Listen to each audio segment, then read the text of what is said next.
ત્યારે અમે ગુજરાતની અંદર આ જીવદયા માટે ગૌરક્ષા માટે જયારે આગળ આવ્યા હતા ત્યારે અમારી સાથે ખાલી 5 યુવાન હતા.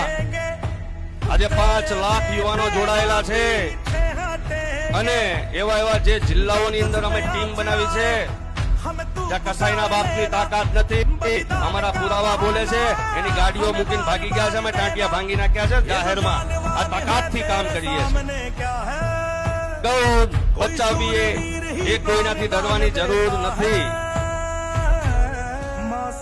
આ વિધર્મીઓ આપણી ગૌ માતાને કાપતા હોય તો એને જાહેરમાં કાપવાનો હક હિન્દુ સમાજને છે. એક તો ગાયને જો કે ને જો गाय को रोटी खिलाता है और रोटी के साथ जो गाय को खाता है वो कभी भाई भाई नहीं होता है. એટલે હું તમને કહેવા માંગુ છું કે એવા વિધર્મીઓને જાહેરમાં લાવીને મારજો. ખુલ્લા મંચ ઉપરથી કહું છું, તાકાતથી.